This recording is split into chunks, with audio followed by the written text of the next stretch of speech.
Ulomeiwu Anambra Steeti emego mkpebi na nzukọ ha wee kwuo na a ga-akpọku Gọvanọ Soludo ka ọ gwa Kọmishọna ahụ maka ọrụ bụ Injinia Ifeanyị Okoma ka ọ kaba arụ hụ na ọrụ ndozi ụzọ na-aga n'iru ugbu a na ụzọ eze ego Ọbahụekwem Ọsakwa Road nakwazi Oluọha Okechukwu Road dị n'ihi ala ka akaba arụ lụtọpụ ụzọ ndị ahụ ka o nwee ike imeghe obodo ndị gbagasịrị okirikiri maka azụmahịa na nchụta ego. Ulomeiwu mere ya bụ mkpebi dịka otu onye omeiwu na-anọchite anya Ihiala 1 bụ Honorable Jude Akpoola Ngobiri kpọlitere ya bụ okwu n'oge nzukọ.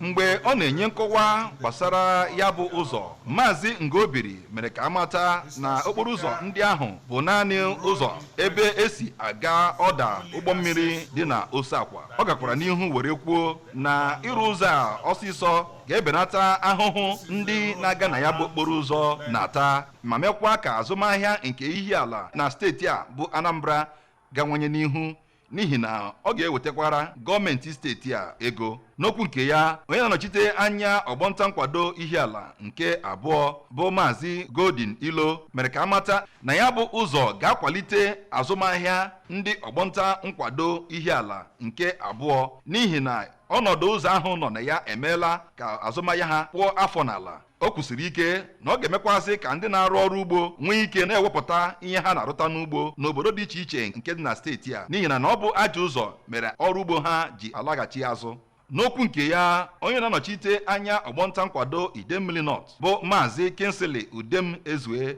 nakwazi ogbo ya nke Anambra West bụ Maazị Patrick Udoba nyekwaziri nkwado ha na ya bụ oku. N'okwu ya, okwupụta okwu ụlọ nzukọ omeiwu steeti a bụ Maazị Somtochukwu Udeze kelere aka na-achị steeti a bụ Ọkammụta Chukwuma Soludo maka mbọ ọ na-agba n'ịrụgasị okporo ụzọ ndị mebiri emebi na steeti a, ma yọkwazịa ya ka ọ gbaa mbọ hụ na arụrụ ya bụ okporo ụzọ ka mmepe pụrụ iche were bata ebe ahụ. Site n'ụlọ nzukọ omeiwu steeti a, abụ m Chukwuemeka Modilim.